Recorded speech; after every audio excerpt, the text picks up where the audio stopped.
ਸਤਨਾਮ ਸ੍ਰੀ ਵਾਹਿਗੁਰੂ ਸਾਹਿਬ ਜੀ। ਇੱਕ ਓੰਕਾਰ ਸਤਨਾਮ ਕਰਤਾ ਪੁਰਖ ਨਿਰਭਉ ਨਿਰਵੈਰ ਅਕਾਲ ਮੂਰਤ ਆਜੂਨੀ ਸੈਭੰ ਗੁਰ ਪ੍ਰਸਾਦ ਜਪ ਆਦ ਸਚ ਜੁਗਾਦ ਸਚ ਹੈ ਭੀ ਸਚ ਨਾਨਕ ਹੋਸੀ ਭੀ ਸਚ। ਗੁਰੂ ਰੂਪ ਗੁਰੂ ਪਿਆਰੀ ਸਾਧ ਸੰਗਤ ਜੀਓ, ਧੰਨ ਧੰਨ ਸਾਹਿਬ ਸ੍ਰੀ ਗੁਰੂ ਗ੍ਰੰਥ ਸਾਹਿਬ ਮਹਾਰਾਜ ਜੀ ਦੀ ਆਪ ਹਜ਼ੂਰੀ ਵਿੱਚ ਜੁੜ ਬੈਠੇ ਹੋ। ਧੰਨ ਸਾਹਿਬ ਸ੍ਰੀ ਗੁਰੂ ਗੋਬਿੰਦ ਸਿੰਘ ਮਹਾਰਾਜ ਬਾਜਾਂ ਵਾਲੇ ਤਾਜਾਂ ਵਾਲੇ ਚਵਰ ਤਖਤ ਛਤਰ ਦੇ ਮਾਲਕ ਸਾਹਿਬ ਸ੍ਰੀ ਗੁਰੂ ਗੋਬਿੰਦ ਸਿੰਘ ਮਹਾਰਾਜ ਜੀ ਦਾ ਬਖਸ਼ਿਸ਼ ਕੀਤਾ ਹੋਇਆ ਨਾਰਾ ਸਿਰ ਝੁਕਾ ਕੇ ਆਖੋ ਜੀ, ਵਾਹਿਗੁਰੂ ਜੀ ਕਾ ਖਾਲਸਾ ਵਾਹਿਗੁਰੂ ਜੀ ਕੀ ਫਤਿਹ।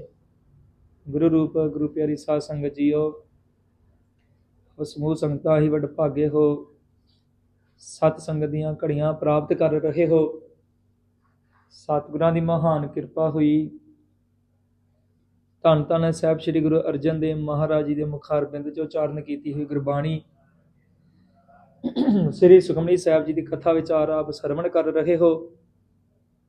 ਧੰਨ ਧੰਨ ਸਾਹਿਬ ਸ੍ਰੀ ਗੁਰੂ ਅਰਜਨ ਦੇਵ ਮਹਾਰਾਜ 9ਵੀਂ ਅਸ਼ਟਪਦੀ ਦੀ ਆਪ ਜੀ ਨੇ 6ਵੀਂ ਪੌੜੀ ਦੀ ਕਥਾ ਵਿਚਾਰ ਸਰਵਣ ਕੀਤੀ ਆ।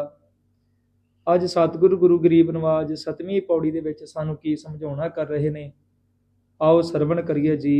ਪ੍ਰਭ ਕੀ ਆਗਿਆ ਤਮੇ ਤਾਵੈ, ਜੀਵਨ ਮੁਕਤ ਸੋ ਕਹਾਵੈ। ਪ੍ਰਭ ਕੀ ਆਗਿਆ ਤਮੇ ਤਾਵੈ। ਸਤਿਗੁਰੂ ਗੁਰੂ ਗਰੀਬ ਨਵਾਜ ਧੰਨ ਸਾਹਿਬ ਸ੍ਰੀ ਗੁਰੂ ਅਰਜਨ ਦੇਵ ਮਹਾਰਾਜ ਜੀ 7ਵੀਂ 9ਵੀਂ ਅਸ਼ਟਪਦੀ ਦੀ 7ਵੀਂ ਪੌੜੀ ਵਿੱਚ ਅੱਜ ਫਰਮਾਨ ਕਰ ਰਹੇ ਹਨ ਕਿ ਪ੍ਰਭ ਕੀ ਆਗਿਆ ਆਤਮ ਹਿਤਾਵੈ, ਜੀਵਨ ਮੁਕਤ ਸੋ ਕਹਾਵੈ। ਅਸਲ ਦੇ ਵਿੱਚ ਸਤਿਗੁਰੂ ਸਾਨੂੰ ਸਮਝਾਉਣਾ ਕਰ ਰਹੇ ਹਨ ਕਿ ਅਸਲ ਦੇ ਵਿੱਚ ਜਿਹੜਾ ਜੀਵ, ਅਸੀਂ ਸਭ ਜੀਵ ਇਸਤਰੀਆਂ ਜਿਵੇਂ ਧਰਤੀ ਦੇ ਉੱਤੇ ਮੋਹ ਪਦਾਰਥਾਂ ਦੇ ਵਿੱਚ ਫਸੇ ਹੋਏ ਹਾਂ, ਪਰ ਸਤਿਗੁਰੂ ਕਹਿੰਦੇ ਐਸੇ ਵੀ ਜੀਵ ਹਨ ਜਿਹੜੇ ਜਿਉਂਦਿਆਂ ਹੀ ਮੁਕਤ ਨੇ, ਭਾਵ ਵੀ ਪਰਮੇਸ਼ਰ ਕਾਲਪੁਰਖ ਦਾ ਨਾਮ ਜਪ ਕੇ ਉਸ ਦੀ ਆਰਾਧਨਾ ਕਰਕੇ।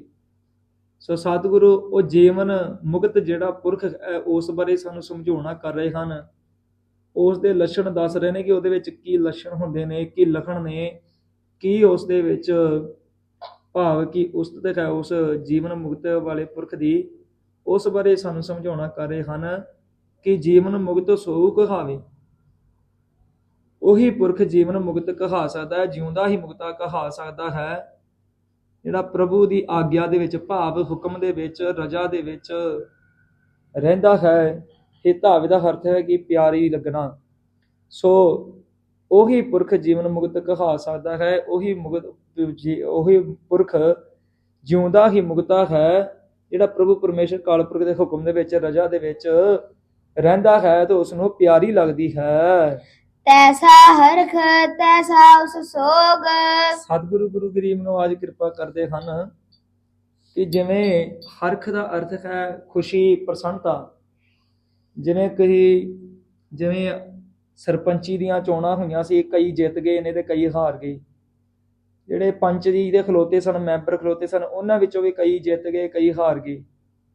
ਇਸੇ ਤਰ੍ਹਾਂ ਜਿਵੇਂ ਗੇਮਾਂ ਦੇ ਵਿੱਚ ਆ, ਖੇਡਾਂ ਖੇਡੀਆਂ ਜਾਂਦੀਆਂ ਨੇ, ਇੱਕ ਟੀਮ ਜੇ ਹਾਕੀ ਦੀ ਟੀਮ ਆ ਉਹ ਜਿੱਤ ਜਾਂਦੀ ਆ, ਇੱਕ ਟੀਮ ਹਾਰ ਜਾਂਦੀ ਆ। ਜਿੱਤ ਹਾਰ ਇਹ ਦੁਨੀਆ ਦਾ ਸ਼ੁਰੂ ਤੋਂ ਹੀ ਕਿੱਤਾ ਚੱਲਦਾ ਆ ਰਿਹਾ, ਇਹ ਜਿੱਤ ਹਾਰ ਬਣੀ ਹੈ। ਇਸ ਕਰਕੇ ਜਿਵੇਂ ਹੋਰ ਖੇਡਾਂ ਨੇ, ਕ੍ਰਿਕਟ ਹੈ, ਫੁੱਟਬਾਲ ਹੈ, ਇਸੇ ਤਰ੍ਹਾਂ ਕਹਿੰਦੇ ਕਿ ਜਿਵੇਂ ਖੇਡਾਂ ਦੇ ਵਿੱਚ ਬੰਦਾ ਜਿੱਤਦਾ ਹੈ ਤੇ ਉਹ ਫਿਰ ਖੁਸ਼ੀ ਮਨਾਉਂਦਾ ਹੈ, ਜਿਹੜੇ ਹਾਰੇ ਹੋਏ ਨੇ ਉਹ ਸੋਗ ਮਨਾਉਂਦੇ ਨੇ। ਪਰ ਕਹਿੰਦੇ ਜਿਹੜਾ ਜੀਵਨ ਪੁਰਖ ਹੈ ਨਾ, ਜਿਹੜਾ ਪੁਰਖ ਜਿਉਂਦਾ ਹੀ ਮੁਕਤਾ ਹੈ, ਸਤਿਗੁਰ ਕਿਰਪਾ ਕਰਦੇ ਨੇ ਕਿ ਉਹ ਤੈਸਾ ਹਰਖ, ਜਿਸ ਤਰ੍ਹਾਂ ਦੀ ਉਹਨੂੰ ਖੁਸ਼ੀ ਪ੍ਰਤੀਤ ਹੁੰਦੀ ਨਾ ਜਿੱਤਣ ਵੇਲੇ, ਤੈਸਾ ਉਸ ਸੋਗ, ਉਸੇ ਤਰ੍ਹਾਂ ਹੀ ਜੇ ਕੋਈ ਗਮੀ ਵੀ ਆ ਜਾਵੇ ਤੇ ਉਸੇ ਅਵਸਥਾ ਵਿੱਚ ਰਹਿੰਦਾ ਹੈ, ਖੁਸ਼ੀ ਵਿੱਚ ਰਹਿੰਦਾ ਹੈ, ਪ੍ਰਸੰਨਤਾ ਵਿੱਚ ਰਹਿੰਦਾ ਹੈ। ਭਾਵ ਕਿ ਉਸ ਨੂੰ ਹਰਖ ਭਾਵ ਖੁਸ਼ੀ ਤੇ ਸੋਗ ਭਾਵ ਗਮੀ ਉਸ ਨੂੰ ਕੋਈ ਵੀ ਉੱਚਾ ਜੇ ਨੀਵਾਂ ਦਰਜਾ ਨਹੀਂ ਦਰਸਾ ਸਕਦੇ। ਭਾਵ ਵੀ ਇੱਕ ਸਮਾਨ ਬਰਾਬਰ ਸਮਝਦਾ ਹੈ। ਖੁਸ਼ੀ ਨੂੰ ਤੇ ਸੋਗ ਮਤਲਬ ਵੀ ਗਮੀ ਨੂੰ ਉਹ ਇੱਕ ਭਾਵ ਬਰਾਬਰ ਸਮਝਦਾ ਹੈ। ਸਦਾ ਆਨੰਦ ਤਹਿ ਨਹੀਂ ਵਿਯੋਗ। ਉਹ ਸਦਾ ਹੀ ਆਨੰਦ ਖੇੜੇ ਦੇ ਵਿੱਚ ਰਹਿੰਦਾ ਹੈ, ਨਹੀਂ ਵਿਯੋਗ। ਵਿਯੋਗ ਦਾ ਅਰਥ ਹੈ ਕਿ ਵਿਛੋੜਾ, ਭਾਵ ਕਿ ਉਸ ਪਰਮੇਸ਼ਰ ਕਾਲ ਪੁਰਖ ਨਾਲੋਂ ਵਿਛੜਿਆ ਹੋਇਆ ਨਹੀਂ ਹੈ। ਜਿਵੇਂ ਸਤਿਗੁਰ ਫਰਮਾਉਂਦੇ ਹਨ, ਹਰਖ ਸੋਗ ਦੋਹਾਂ ਤੇ ਮੁਕਤਾ, ਜੋ ਪ੍ਰਭ ਕਰੇ ਸੋ ਭਾਵੇ। ਉਹ ਹਰਖ ਭਾਵ ਖੁਸ਼ੀ ਤੋਂ, ਸੋਗ ਭਾਵ ਗਮੀ ਤੋਂ, ਦੋਹਾਂ ਤੋਂ ਮੁਕਤਾ ਆ। ਜੋ ਪ੍ਰਭ ਕਰੇ ਸੋ ਭਾਵੇ, ਜੋ ਪ੍ਰਭੂ ਪਰਮੇਸ਼ਰ ਕਾਲ ਪੁਰਖ ਕਰਦਾ ਹੈ ਉਸੇ ਮਨ ਨੂੰ ਭਾਉਣਾ ਕਰਦਾ ਹੈ। ਤੈਸਾ ਸਵਰਨ ਤੈਸੀ ਉਸ ਮਾਟੀ। ਸਵਰਨ ਦਾ ਅਰਥ ਹੈ ਸੋਨਾ, ਮਾਟੀ ਦਾ ਅਰਥ ਹੈ ਮਿੱਟੀ। ਸਤਿਗੁਰ ਨੇ ਉਹ ਜੀਵਨ ਮੁਕਤ ਪੁਰਖ ਉਹੀ ਜੀਵਨ ਮੁਕਤ ਹੈ। ਤੈਸਾ ਸਵਰਨ ਤੈਸੀ ਉਸ ਮਾਟੀ।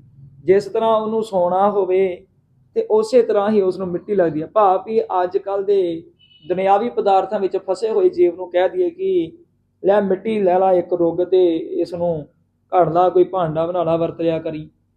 ਪਰ ਉਹ ਕਹਿੰਦਾ ਵੀ ਇਹ ਮਿੱਟੀ ਦੇ ਭਾਂਡੇ ਨੂੰ ਮੈਂ ਕੀ ਕਰਾਂਗਾ, ਇਸ ਦੀ ਕੋਈ ਕੀਮਤ ਨਹੀਂ, ਜਦੋਂ ਮਰਜ਼ੀ ਖੁਰ ਜਾਵੇਗਾ। ਇਸੇ ਤਰ੍ਹਾਂ ਹੀ ਜੇ ਸੋਨਾ ਹੈ ਵੀ ਸੋਨੇ ਦੀ ਕੀਮਤ ਵੇਖ ਕੇ ਉਹ ਖੁਸ਼ ਹੋਵੇਗਾ, ਪਰ ਉਹ ਅਸਲੀ ਜੀਵਨ ਮੁਕਤ ਜਿਹੜਾ ਜੀਵਨ ਮੁਕਤੀ ਵਾਲਾ ਪੁਰਖ ਹੈ, ਜਿਉਂਦਿਆਂ ਹੀ ਮੁਕਤਾ ਹੋਇਆ ਹੈ, ਉਹਦੇ ਬਾਰੇ ਸਤਿਗੁਰੂ ਦੱਸ ਦੇਣਗੇ ਤੈਸਾ ਸਵਰਨ। ਜਿਸ ਤਰ੍ਹਾਂ ਦਾ ਉਹਨੂੰ ਸੋਨਾ ਲੱਗਦਾ ਤੈਸੀ ਉਸ ਮਾਟੀ, ਉਸੇ ਤਰ੍ਹਾਂ ਦੀ ਮਿੱਟੀ ਲੱਗਦੀ ਹੈ। ਭਾਵ ਕਿ ਸੋਨੇ ਵਿੱਚ ਮਿੱਟੀ ਵਿੱਚ ਉਹ ਫਰਕ ਨਹੀਂ ਸਮਝਦਾ। ਤੈਸਾ ਅੰਮ੍ਰਿਤ ਤੈਸੀ ਬਿਖ ਖਾਟੀ। ਜਿਸ ਤਰ੍ਹਾਂ ਪ੍ਰਭੂ ਪਰਮੇਸ਼ਰ ਕਾਲ ਪੁਰਖ ਦਾ ਅੰਮ੍ਰਿਤ ਨਾਮ ਹੈ ਤੇ ਉਸੇ ਤਰ੍ਹਾਂ ਹੀ ਸਤਿਗੁਰ ਕਿਰਪਾ ਕਰਦੇ, ਭਾਵੇਂ ਦੇਵਤਿਆਂ ਵੱਲੋਂ ਉਸ ਨੂੰ ਅੰਮ੍ਰਿਤ ਦੇ ਪਿਆਲੇ ਪਿਆ ਦਿੱਤੇ ਜਾਣ, ਤੈਸੀ ਬਿਖ ਖਾਟੀ। ਤੇ ਕਹਿੰਦੇ ਕਿ ਬਿਖ ਦਾ ਅਰਥ ਜ਼ਹਿਰ, ਖਾਟੀ ਕੌੜੀ, ਬਹੁਤ ਕੌੜੀ ਭਾਵੇਂ ਜ਼ਹਿਰ ਉਸ ਨੂੰ ਦਿੱਤੀ ਜਾਵੇ, ਪਰ ਉਸ ਨੂੰ ਇਹ ਵੀ ਇੱਕ ਸਮਾਨ ਹੀ ਹੈ। ਜਿਸ ਤਰ੍ਹਾਂ ਦਾ ਅੰਮ੍ਰਿਤ ਹੈ ਉਸੇ ਤਰ੍ਹਾਂ ਦੀ ਉਸ ਨੂੰ ਜ਼ਹਿਰ ਲੱਗਦੀ ਹੈ। ਭਾਵ ਕਿ ਦੋਨਾਂ ਵਿੱਚ ਕੋਈ ਫਰਕ ਨਹੀਂ ਸਮਝਦਾ। ਜਿਵੇਂ ਗੁਰੂ ਪਿਆਰੀ ਸਾਧ ਸੰਗਤ ਜੀਓ, ਬਾਬਾ ਆਇਆ ਸਿੰਘ ਜੀ ਹੋਏ ਨੇ ਖੋਤੀ ਮਰਦਾਨ ਵਾਲਿਆਂ ਨੂੰ, ਉਹਨਾਂ ਦੇ ਸੇਵਕ ਨੇ ਮਹੰਤੀ ਨੇ ਲਾਲਚ ਕਰਕੇ ਦੁੱਧ ਦੇ ਵਿੱਚ ਜ਼ਹਿਰ ਪਾ ਦਿੱਤਾ। ਸੰਤਾਂ ਨੂੰ ਕਹਿਣ ਲੱਗਾ ਕਿ ਸੰਤ ਮਹਾਂਪੁਰਸ਼ੋ, ਦੁੱਧ ਬਹੁਤ ਵਧੀਆ ਜਕਾੜ ਕੇ ਤਿਆਰ ਕੀਤਾ ਹੈ, ਤੁਸੀਂ ਪੀਣਾ ਕਰੋ। ਸੰਤ ਮਹਾਂਪੁਰਸ਼ ਹੱਸ ਕੇ ਕਹਿਣ ਲੱਗੇ ਕਿ ਤੂੰ ਆਪ ਪੀ ਲੈ, ਜੇ ਇੰਨਾ ਵਧੀਆ ਤਿਆਰ ਕੀਤਾ ਹੈ। ਕਹਿਣ ਲੱਗਾ ਨਹੀਂ ਨਹੀਂ ਸੰਤੋ, ਮੈਂ ਤੁਹਾਡੇ ਵਾਸਤੇ ਤਿਆਰ ਕੀਤਾ, ਤੁਸੀਂ ਪੀਣਾ ਕਰੋ। ਸੇਵਕਾਂ ਨੇ 3 ਵਾਰੀ ਕਿਹਾ ਉਸ ਸੇਵਕ ਨੇ ਕਿ ਪੀਣਾ ਕਰੋ। ਉਹਦੇ ਵਿੱਚ ਜ਼ਹਿਰ ਸੀ। ਸੰਤ ਮਹਾਂਪੁਰਸ਼ ਹੱਸਦੇ ਹੋਏ ਉਸ ਜ਼ਹਿਰ ਨੂੰ ਪੀ ਗਏ, ਪਰ ਉਹ ਜਿਉਂਦੇ ਰਹੇ ਕਿ ਆਪਣੀ ਪੂਰੀ ਆਯੂ ਭੋਗ ਕੇ ਹੀ ਉਹਨਾਂ ਨੇ ਚੜ੍ਹਾਈ ਕੀਤੀ। ਭਾਵ ਕਿ ਉਹਨਾਂ ਨੂੰ ਜ਼ਹਿਰ ਵੀ ਜਿਵੇਂ ਅੰਮ੍ਰਿਤ ਆ ਉਸੇ ਤਰ੍ਹਾਂ ਹੀ ਉਹਨਾਂ ਦੀ ਜ਼ਹਿਰ ਆ, ਭਾਵ ਉਹਨਾਂ ਨੂੰ ਜ਼ਹਿਰ ਵੀ ਚੜੀ। ਇਸ ਤਰ੍ਹਾਂ ਸਤਿਗੁਰ ਕਿਰਪਾ ਕਰਦੇ ਨੇ, ਜਿਹੜਾ ਜੀਵਨ ਪੁਰਖ ਜਿਹੜਾ ਮੁਕਤਾ ਹੀ, ਜਿਹੜਾ ਜਿਉਂਦਿਆਂ ਜੀ ਹੀ ਮੁਕਤਾ ਆ, ਪਰਮੇਸ਼ਰ ਕਾਲ ਪੁਰਖ ਦਾ ਨਾਮ ਜਪ ਕੇ ਜਿਹੜਾ ਇਹਨਾਂ ਗੱਲਾਂ ਤੇ ਚੱਲਣਾ ਕਰਦਾ ਹੈ, ਜੋ ਸਤਿਗੁਰੂ ਇਸ ਪੌੜੀ ਵਿੱਚ ਸਾਨੂੰ ਸਮਝਾ ਰਹੇ ਨੇ, ਉਹਨਾਂ ਨੂੰ ਤੈਸਾ ਅੰਮ੍ਰਿਤ ਤੈਸੀ ਬਿਖ ਖਾਟੀ। ਜਿਸ ਤਰ੍ਹਾਂ ਦਾ ਦੇਵਤਿਆਂ ਵੱਲੋਂ ਲਿਆ ਕੇ ਭਾਵੇਂ ਅੰਮ੍ਰਿਤ ਪਿਆ ਜਾਵੇ, ਉਦਾਂ ਦਾ ਅੰਮ੍ਰਿਤ ਤੇ ਉਦਾਂ ਦੇ ਬਿਖ ਵੀ ਭਾਵ ਜ਼ਹਿਰ ਹੈ, ਭਾਵ ਉਹਨਾਂ ਨੂੰ ਜ਼ਹਿਰ ਵੀ ਨਹੀਂ ਚੜ੍ਹਦੀ। ਤੈਸਾ ਮਾਨ ਤੈਸਾ ਅਭਿਮਾਨ।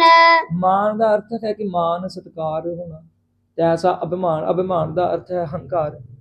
ਕੋਈ ਜੀਵ ਐਸੇ ਮਹਾਂਪੁਰਸ਼ਾਂ ਕੋਲ ਆਵੇ ਜਿਹੜੇ ਜੀਵਨ ਮੁਕਤ ਨੇ, ਉਹਨਾਂ ਦਾ ਬਹੁਤ ਮਾਨ ਕਰੇ, ਸਤਿਕਾਰ ਕਰੇ, ਬੜੀ ਸੇਵਾ ਕਰੇ, ਤੇ ਕੋਈ ਐਸਾ ਵੀ ਆ ਜਾਵੇ ਉਹ ਆਪ ਹੰਕਾਰ ਦੇ ਵਿੱਚ ਗ੍ਰਸਤ ਹੋਇਆ ਹੋਵੇ, ਬੜਾ ਹੰਕਾਰ ਕਰੇ ਕੋਈ ਵੀ ਚੀਜ਼, ਪਰ ਸਤਿਗੁਰ ਕਹਿੰਦੇ ਤੈਸਾ ਮਾਨ ਤੈਸਾ ਅਭਿਮਾਨ। ਕਿ ਜਿਵੇਂ ਜਿਵੇਂ ਕਿਸੇ ਨੂੰ ਆਦਰ ਮਾਣ ਭਾਵੇਂ ਕਰੇ, ਭਾਵੇਂ ਉਹ ਅਭਿਮਾਨ ਹੰਕਾਰ ਕਰੇ, ਸੰਤਾਂ ਮਹਾਂਪੁਰਸ਼ਾਂ ਨੂੰ ਜੀਵਨ ਮੁਕਤ ਵਾਲੇ ਜਿਹੜਾ ਪੁਰਖ ਹੈ ਉਸ ਨੂੰ ਕੋਈ ਵੀ ਇਸ ਦਾ ਭਾਵ ਕਿ ਸਮਾਨ ਦੋਨਾਂ ਨੂੰ ਇੱਕ ਬਰਾਬਰ ਇੱਕ ਨਿਗਾਹ ਦੇ ਨਾਲ ਦੇਖਦਾ ਹੈ। ਤੈਸਾ ਰੰਕ ਤੈਸਾ ਰਾਜਾਨ। ਜਿਸ ਤਰ੍ਹਾਂ ਕੋਈ ਕੰਗਾਲ ਹੋਵੇ ਤੇ ਭਾਵੇਂ ਕੋਈ ਰਾਜਾ ਹੋਵੇ। ਜੋ ਵਰਤਾਏ ਸਾਈ ਜੁਗਤ। ਸਤਿਗੁਰ ਕਿਰਪਾ ਕਰਦੇ ਹਨ ਕਿ ਜੋ ਵਰਤਾਏ ਸਾਈ ਜੁਗਤ, ਜੋ ਰਜਾ ਪ੍ਰਭੂ ਵਰਤਾਉਂਦਾ ਹੈ ਉਹੀ ਉਸ ਵਾਸਤੇ ਜ਼ਿੰਦਗੀ ਦਾ ਗਾਡੀ ਰਾਹ ਹੈ। ਨਾਨਕ ਉਹ ਪੁਰਖ ਕਹੀਐ ਜੀਵਨ ਮੁਕਤ। ਸਤਿਗੁਰੂ ਜੀ ਕਥਨ ਕਰਦੇ ਹਨ ਕਿ ਐਸੇ ਹੀ ਪੁਰਖ ਨੂੰ ਜੀਵਨ ਮੁਕਤ ਕਿਹਾ ਜਾ ਸਕਦਾ ਹੈ ਜਿਹੜਾ ਜੋ ਸਤਿਗੁਰਾਂ ਨੇ ਸਾਨੂੰ ਇਸ ਪੌੜੀ ਵਿੱਚ ਸਮਝਾਉਣਾ ਕੀਤਾ ਹੈ ਕਿ ਤੈਸਾ ਮਾਨ ਤੈਸਾ ਅਭਿਮਾਨ, ਜਿਹਨੂੰ ਮਾਨ ਤੇ ਅਭਿਮਾਨ ਹੰਕਾਰ ਵੀ ਇੱਕ ਨਾਲ ਦੇਖੇ, ਤੈਸਾ ਸਵਰਨ ਤੈਸੀ ਸਮਾਟੀ, ਜਿਹੜਾ ਸੋਨੇ ਵਿੱਚ ਤੇ ਮਿੱਟੀ ਵਿੱਚ ਫਰਕ ਨਾ ਸਮਝੇ, ਤੈਸਾ ਹਰਖ ਤੈਸਾ ਸੋਗ, ਜਿਸ ਤਰ੍ਹਾਂ ਉਹ ਹਰਖ ਭਾਵ ਕਿ ਖੁਸ਼ੀ ਤੇ ਸੋਗ ਗਮੀ, ਭਾਵ ਕਿ ਖੁਸ਼ੀ ਵੇਲੇ ਖੁਸ਼ ਤੇ ਗਮੀ ਵੇਲੇ ਸੋਗ ਵੇਲੇ ਗਮੀ ਨਾ ਕਰੇ, ਭਾਵ ਕਿ ਇੱਕ ਸਮਾਨ ਸਮਝੇ ਖੁਸ਼ੀ ਨੂੰ ਗਮੀ ਨੂੰ ਵੀ। ਸਤਿਗੁਰ ਕਿਰਪਾ ਕਰਦੇ ਹਨ ਕਿ ਐਸਾ ਪੁਰਖ ਕੀ ਜੋ ਵਰਤਾਏ ਸਾਈ ਜੁਗਤ, ਨਾਨਕ ਉਹ ਪੁਰਖ ਕਹੀਏ ਜੀਵਨ ਮੁਕਤ। ਐਸੇ ਪੁਰਖ ਨੂੰ ਹੀ ਐਸਾ ਪੁਰਖ ਕੀ ਜਿਉਂਦਿਆਂ ਹੀ ਮੁਕਤ ਕਿਹਾ ਜਾ ਸਕਦਾ ਹੈ ਜੋ ਸਤਿਗੁਰਾਂ ਦੇ ਬਚਨਾਂ ਉੱਤੇ ਚੱਲਣਾ ਕਰਦਾ, ਜੋ ਸਤਿਗੁਰਾਂ ਨੇ ਸਾਨੂੰ ਸਮਝਾਉਣਾ ਕੀਤੇ ਨੇ। ਸੋ ਸਤਿਗੁਰਾਂ ਦੀ ਮਹਾਨ ਕਿਰਪਾ ਹੀ ਆ। ਗੁਰੂ ਪਿਆਰੀ ਸਾਧ ਸੰਗਤ ਜੀ, ਆਪ ਸਭ ਸੰਗਤਾਂ ਨੇ ਹੀ ਧੰਨ ਗੁਰੂ ਅਰਜਨ ਦੇਵ ਮਹਾਰਾਜ ਦੇ ਮੁਖਾਰ ਬਿੰਦ ਚ ਉਚਾਰਨ ਕੀਤੀ ਹੋਈ ਗੁਰਬਾਣੀ ਸ੍ਰੀ ਸੁਖਮਨੀ ਸਾਹਿਬ ਜੀ ਦੀ ਕਥਾ ਵਿਚਾਰ ਸਰਵਣ ਕਰ ਰਹੇ ਹੋ। 9ਵੀਂ ਅਸ਼ਟਪਦੀ ਦੀ 7ਵੀਂ ਪੌੜੀ ਆਪ ਜੀ ਨੇ ਸਰਵਣ ਕੀਤੀ। ਬੇਅੰਤ ਪ੍ਰਕਾਰ ਦੀਆਂ ਭੁੱਲਾਂ ਗਲਤੀਆਂ ਹੋਈਆਂ, ਆਪ ਸਾਧ ਸੰਗਤ ਗੁਰੂ ਸਾਹਿਬ ਬਖਸ਼ ਲੈਣ। ਆਓ ਆਖਰੀਆਂ ਪੰਕਤੀਆਂ ਪੜ੍ਹ ਕੇ ਸਮਾਪਤੀ ਕਰਦੇ ਹਾਂ। ਤੈਸਾ ਮਾਨ ਤੈਸਾ ਅਭਿਮਾਨ, ਤੈਸਾ ਰੰਕ ਤੈਸਾ ਰਾਜਾਨ, ਜੋ ਵਰਤਾਏ ਸਾਈ ਜੁਗਤ, ਨਾਨਕ ਉਹ ਪੁਰਖ ਕਹੀਐ ਜੀਵਨ ਮੁਕਤ। ਜੋ ਵਰਤਾਏ ਸਾਈ ਜੁਗਤ, ਨਾਨਕ ਉਹ ਪੁਰਖ ਕਹੀਐ ਜੀਵਨ ਮੁਕਤ। ਵਾਹਿਗੁਰੂ ਜੀ ਕਾ ਖਾਲਸਾ, ਵਾਹਿਗੁਰੂ ਜੀ ਕੀ ਫਤਿਹ।